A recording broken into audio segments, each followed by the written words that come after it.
एक गुरुजी थे, तो उन्होंने एक शिष्य बनाया। वो शिष्य अपने गुरुजी की सेवा करते थे।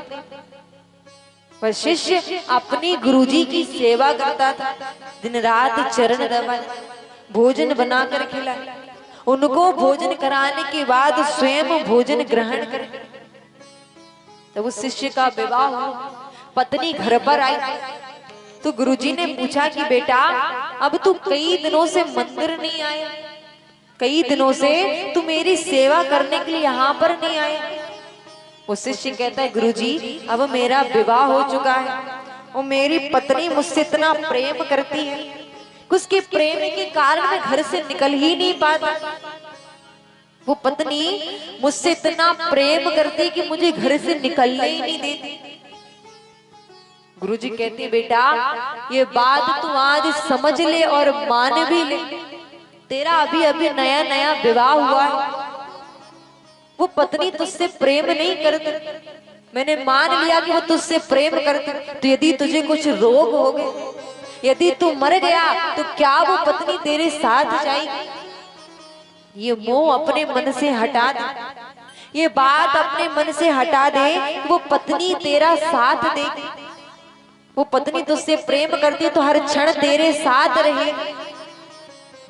गुरुजी ऐसा नहीं है, यदि मैं अपनी पत्नी से जो कुछ भी बनाने के लिए कहूँ तुरंत बना करके देती, और जब तक मैं भोजन ना करूं तब तक वो अन्न का एक निवाला भी अपने मुख में नहीं देती, जब तक मैं भोजन ग्रहण ना करूं तब तक वो जल भी नहीं पीती। तो मेरी पत्नी मुझसे प्रेम करती है। गुरुजी कहती है यदि तेरा ये मानना है कि तेरी पत्नी तुझसे प्रेम करती है, तो यदि तेरी पत्नी तुझसे प्रेम करती है, तेरा परिवार तुझसे प्रेम करता है, तो आज मैं चाहता हूं कि आज तू अपनी पत्नी की परीक्षा ले, आज तू अपने परिवार की परीक्षा ले। क्या तेरा परिवार विपत्ति के समय में तेरा साथ देगा? यदि मान लिया तुझे कुछ रोग हो गए, यदि कोई बीमारी हो गई, तो क्या तेरा परिवार तेरी पत्नी तेरा साथ देगी? गुरुजी ने अपने शिष्य को योग सिखाया था, ऐसा योग सिखाया कि उसमें घंटों घंटों तक अपनी श्वास को रोक सकता था। यदि 2-4 घंटे वो अपनी श्वासों को रोक भी ले, यदि 2-4 घंटों तक अपनी श्वासों को रोक भी ले, ऐसा योग सिखाया।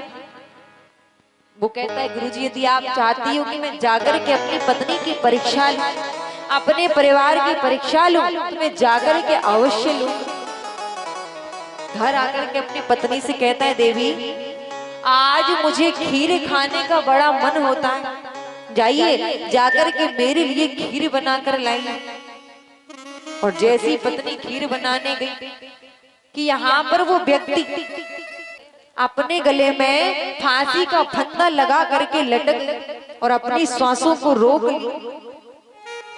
जब सांसों को रोक पत्नी खीर बना करके वापस लौट, और जैसी पति को देखा कि खीर का पात्र रख करके तुरंत अपने पति के पास पहुंची। अजी आपको क्या हुआ, आप कुछ बोलते क्यों नहीं है? मैंने आपके लिए खीर बनाई, आप चुपचाप यहाँ पर क्या कर रहे हैं, कुछ बोलिए।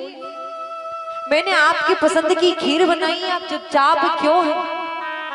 पर वो पति अपनी पत्नी की परीक्षा लेने के लिए श्वास को रोक के रखा था, अपनी श्वासों को रोक के रखा था। कई देर तक वह पत्नी रोती रही, चिल्लाती रही कि आपको क्या हो गया, आप मुख क्यों नहीं बोलते? अभी तो आप कहते थे कि आपको खीर का प्रसाद पाना है, अब आप चुपचाप क्यों हैं? हाथ लगा करके देखा तो सांस नहीं आ रही।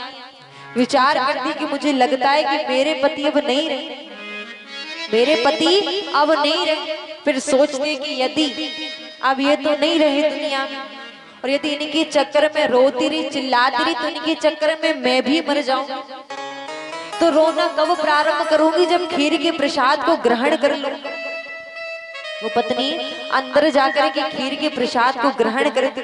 ये सारा दृश्य वह व्यक्ति देख रहा था। गुरुजी के कहने पर अपने परिवार की परीक्षा लेता है कि कौन मुझसे कितना प्रेम करता है।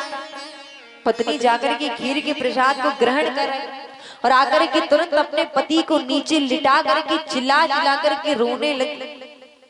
माँ बाप आए, आकर के देखा कि मेरे पुत्र के प्राण निकल चुके। तुरंत रोने लगे, चिल्लाने लगे। रिश्तेदारों का फोन लग गया कि मेरा पुत्र अब नहीं रहा, उसने अपने प्राणों को त्याग दिया, मेरा पुत्र इस दुनिया में नहीं रहा, उसने अपने प्राणों को त्याग दिया। मोहल्ले वासियों को पता लगा, सारी तैयारियां शुरू कर दी। उसको जलाने के लिए अर्थी बना दी गई। अर्थी बना करके उस पर लिटा दिया गया, पर वो व्यक्ति अपने श्वासों को रोक करके लेटा हुआ। अब गुरुजी आए, गुरुजी आकर के कहते हैं कि ये कब हुआ, मुझे तो पता ही नहीं चला। मेरे पास से आया और आकर किसने ये कदम उठा लिया, क्यों, मुझे तो पता ही नहीं लगा। माता पिता बड़ी जोर जोर से रो रहे हैं, पत्नी बड़ी जोर जोर से रो रही है कि मेरे पति मुझे छोड़ करके चले, मेरा पुत्र मुझे छोड़ करके चला गया, कोई मेरे पुत्र को वापस लौटा दो, कोई मेरे पुत्र को वापस लौटा दो। आप तो गुरुजी हैं ना, आप तो संत हैं, आप तो महात्मा हैं, आप मेरे पुत्र को जीवित करिए। मैंने सुना है कि संत वो काम कर जाते हैं कि जो भगवान भी नहीं कर पाते, तो आप मेरे पुत्र को जीवित करिए। गुरुजी कहते हैं कि मैं तुम्हारे पुत्र को जीवित तो करूं, लेकिन उसके लिए किसी एक को अपने प्राणों को त्यागना होगा। ये दूध मैं आपके पुत्र के मुख में डालूं और यही दूध आप में से जो पिएगा उसकी मृत्यु हो जाएगी। उस व्यक्ति की पत्नी से कहा, इस दूध को तुम ग्रहण कर लो, तुम्हारे पति पुनः जीवित हो जाएंगे। वो पत्नी कहती है, ये तो अपने प्राणों को त्याग ही गए, अब इनके चक्कर में मैं अपने प्राणों को क्यों त्याग, मेरा तो इतना लंबा आयु है, अब ये चले गए तो इसका दुख मुझे कुछ नहीं, पर इनके चक्कर में मैं अपने प्राणों को क्यों त्याग। माँ बाप से कहा, माँ से कहा कि आप इस दूध को पी लीजिए, आपका पुत्र जीवित हो जाएगा। तो माँ कहती है, यदि मैं मर गई तो मेरे पति का क्या होगा, इनका कौन ध्यान रखेगा। पिता से कहा कि इस दूध को तुम ही ग्रहण कर लो, तुम्हारा पुत्र वापस जीवित हो जाएगा। पिता कहते हैं, अब ये तो मर ही गया, मेरी बची कुची जिंदगी में वो क्यों बर्बाद कर दूं, पर आप तो गुरुजी है ना, आप तो इस दूध को ग्रहण कीजिए। मैंने सुना है कि एक संत अपने शिष्यों के लिए कुछ भी कर सकते, तो इस दूध को आप ही ग्रहण कीजिए। इतना कहती वह पुत्र उठ करके कहता है कि गुरुजी आप बिल्कुल सत्य कहते हैं कि दुनिया में संसार में कोई किसी का नहीं होता। जिस माँ बाप के लिए मैंने सब कुछ किया, जिस पत्नी के लिए मैंने आपको झूठा बोला, आज वही पत्नी कहती है कि मुझे मर जाने दो। वही माँ बाप अपना जीवन व्यतीत करने के लिए अपने पुत्र को मारने के लिए तैयार हो।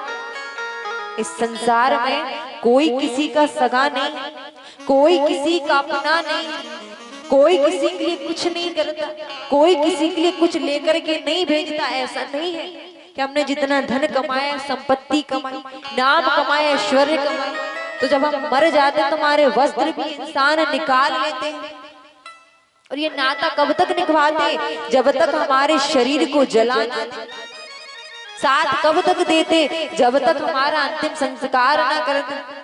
7 दिन तक, 1 महीने तक, 13 दिन तक, इससे ज्यादा कोई व्यक्ति याद नहीं करता।